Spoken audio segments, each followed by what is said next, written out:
What is up, Logic Gaming? It's the Kill Show, and I'm bringing you as a 137-3 gameplay on the map of Raid, playing a little bit of ground war domination. And the class load I'm using here, guys, is the PDW with the silencer and laser sight. This is definitely a good combo on this gun. You can really use whatever you want on the PDW because a lot of things, they work well in this gun. The fast mag, the stock, the laser sight, anything really, you name it, and it works really well in this gun. So, just pretty much use whatever fits your personality. If you're a rusher, if you're kind of a guy who sits back a little bit more, maybe plays a little bit more defensive, try and play to your playstyle. See what does your best, and use the attachment for that. So, but also I'm using the perks Ghost Hardline, Scavenger, and Tac Mask. Definitely probably the greatest combo I can find out right now. I haven't really found any other perks worth using, because sound isn't really a big effective thing in this game. Otherwise I might use Dead Silent or Awareness, but sound's really not, it really has no effectiveness in this game, which is, something I kind of don't like, because there's some times where, a guy can be only using his blade and I won't be able to hear him, running behind me.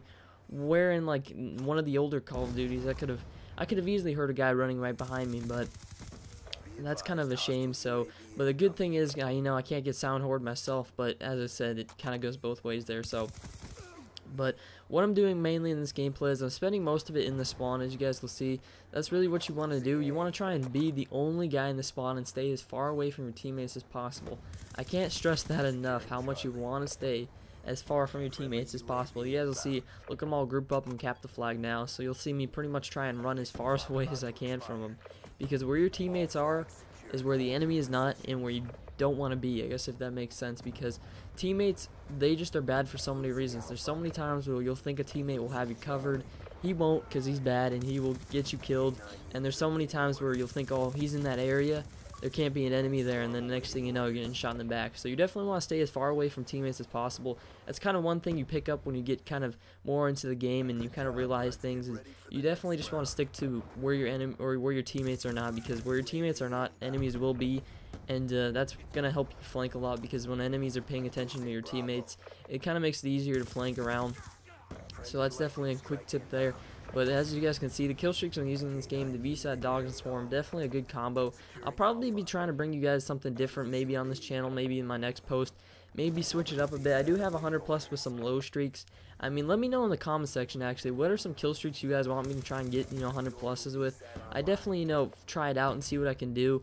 Don't try and, like, do non-lethal. I don't really want to do that. Put something like the Stealth Chopper, the Lightning, do streaks like that. Not the hardest streaks, but not non-lethals, or like the Swarm and the Dogs. So definitely recommend those in the comment section. I'll give them a look and try that out and try and get you guys something different next week when I post. But something I'll go more into detail, as you guys heard me talk about earlier, is I want to kind of talk about flanking also, because flanking is one of the biggest keys to being able to have a successful game in Call of Duty and be a successful player. Because when you're playing a full team of enemies, or just a full team of randoms even, flanking is the biggest key, because you always want to go undetected and heard by the enemies. So you really can't do that. If you're going one-on-one with an enemy, 9 times in a row, there's a really little chance you're going to win 9 fair gunfights in a row. So you want to try and make every gunfight as unfair as possible. You want to always have the advantage in, as many gunfights as possible.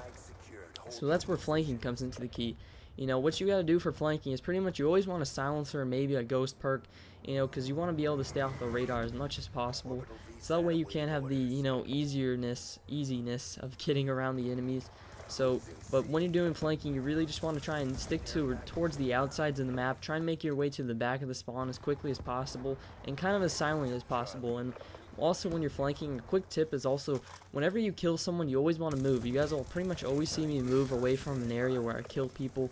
I try not to stick in the same area, because if you stick in the same area, it's just really going to bring the enemy team there. They're going to realize, hey, this guy's got like 4 or 5 kills in a row in this area. Because as you'll see right now, I'm kind of staying my overdue. I'm being a little bit, overdone in this area. So I realize that, and I start to move, because you never want to stay in an area as much as possible. So I try and move as much as possible. Maybe 2 or 3 kills max in an area, because once you start to get 4 or maybe 5 kills in a spot, that's when enemies start realizing, they're like, oh, man, this guy's starting to kill us a lot here. Let's go run back there, because that's just kind of something in the human nature. It's always to get payback. You always want that revenge. So when people notice you getting like 2 or 3 kills, in an area, and you keep going in that area, they're going to find that out. They're going to realize that and try as hard as they can just to kill you. They could pretty much run through your whole team as long as they get you. So as I said, guys, this is 137-3 gameplay. If you did enjoy, feel free to leave a like down below. If you're new to Logic, feel free to subscribe. But other than that, guys, I'm the Kill Show signing out. Have a nice day.